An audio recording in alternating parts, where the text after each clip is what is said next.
Yo, it be something like breaking the sound barrier. The perks and pitfalls of mimicking. I'm Tamara Beatty, this is VoiceFit, and I'm excited to talk about this one because a lot of people come in looking to get a little bit more ease and authenticity out of their voice. And one of the things that they might be doing, whether knowingly or unknowingly, is mimicking. Now, there's tons of benefits to mimicking. The first one I'd say is that when you mimic, you have a concrete example, something you're listening to, and you're able to take it, listen back, be able to kind of create something you weren't able to do before. So that's a very great thing when you're practicing, is having something concrete to actually do as opposed to it being very ambiguous. The second thing I like about mimicking is that you're able to copy and repeat something, which has massive value in the industry. And just if you love to sing, to be able to hear something and then figure out a way for you to actually do that. A third perk, I think this is a huge perk, is in order to mimic, you have to explore your voice. You know, whether you're doing it, again, knowingly or unknowingly, you're kind of trying to search for a way that you can make this texture, or a way that you can, get an emotion out, or get a very concrete kind of outcome in your mind. How can you do that?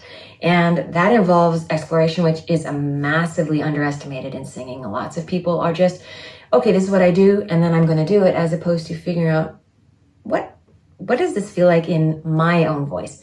So I love that. And the fourth perk to mimicking, and I think it's a huge perk, is that whether you're trying to do something, technically or stylistically, maybe it's emotionally, the thing that you're listening for, you're wanting to be able to do, that is basically showing you a roadmap of what you love, what's important to you, how you want to express yourself. And that's extremely important. So when you mimic, you're basically picking up on things that are important to you, that you want to be able to kind of create art in that fashion. But that leads me to the pitfalls.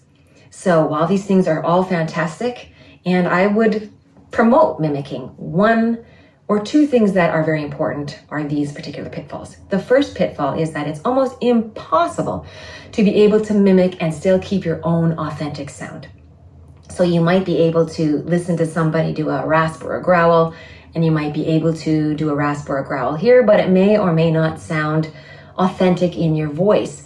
This rasp or growl was there to express an emotion of sorts. And so if your rasp or growl just sounds like that, and it doesn't have any meaning or emotion behind it, or the way that you had to create it in your mouth and your body doesn't really allow it to sound authentic, then you've just put another wall in between you and your audience. And I believe that's what we're trying to do here, is take away all walls, all blocks between you and your audience, so that you can get what's inside of you out effectively, right? So with that particular pitfall, here's a good way to think about it. Let's say you're trying to do something like Ariana Grande or Eddie Vedder or Ella Fitzgerald. It doesn't really matter who.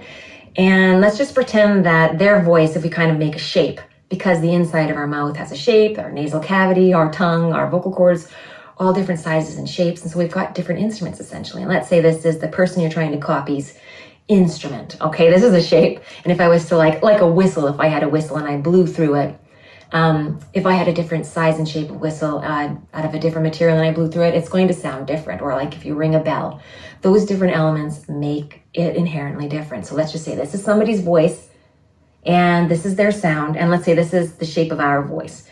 So in order for me to copy their tone, for example, I'm going to have to, try and do different things to sort of match that. Maybe, lift my pharynx or lower my larynx, or tighten my jaw or loosen my jaw, or, make it more nasal. It doesn't really matter, but I'm basically trying to mimic and match this. And because of that, I'm taking my instrument out of its regular thing. So that would be like a trumpet trying to be a tuba, or a trumpet trying to be a piccolo. They're completely different shapes. So sometimes when we're mimicking, what happens is we have to go so outside of our own instrument that we can actually, this is the second pitfall, create imbalances in our own voice, which can lead to fatigue issues. It can lead to other problems. It might not.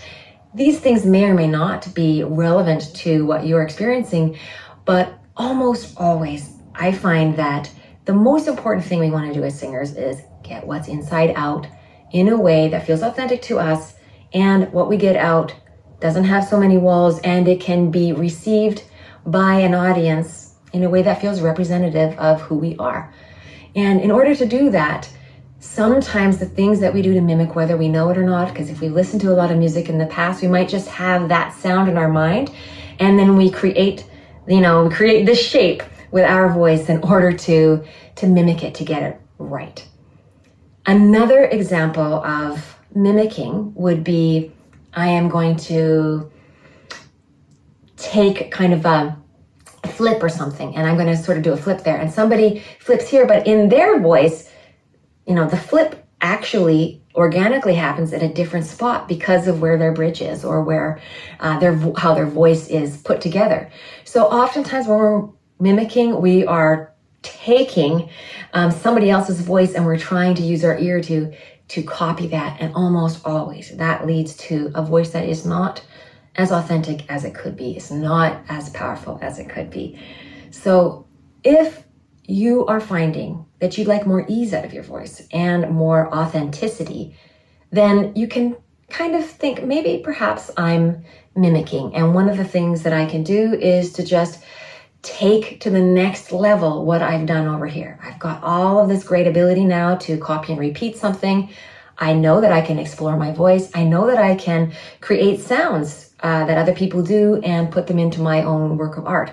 So let's take all of those pitfalls and turn this whole process of mimicking into perks. So we're going to take mimicking and we're going to put it into our own authentic voice, which is no longer mimicking, but we've used these great examples of the things that we want, and we're finding a way to do them in our own voice, in our own way. So one thing that you can do is go a little bit deeper. When somebody has the rasp or growl or breathiness that you like, go a little bit further. What is the feeling behind that? Is it sincere? Is it anger? Is it desperation? And you can start to explore what anger, desperation, fear, really sincere emotion, what does that sound like in your voice, which may or may not sound like this. Now, just know you're going to experience mimicking withdrawal. And that means that no matter what you do, it's either going to feel like now you're not doing anything if you kind of take off the mimic, or B, it's going to feel like unfamiliar. And so you're going to not be sure if you like the idea of doing it like this, because it's going to sound foreign from what you're used to. If you know that, you can just go through the mimicking withdrawal stage and you can continue the path, try and get that organic emotion out. Focus in not necessarily on the copy repeat of something technical or stylistic. Instead, think, what is this emotion? How does that emotion filter through my body, my shape of my voice, my shape of the inside of my face, in order for it to come out in a way that feels like I've actually said something? So I personally think it's so impactful to take the time to mimic and then take mimicking into complete authenticity. Put a little time in. If you've got any questions on how to do it, give us a shout. If you like these videos, please subscribe or tell others about them. And if you want a notification, just hit that little bell. Thanks so much. Check.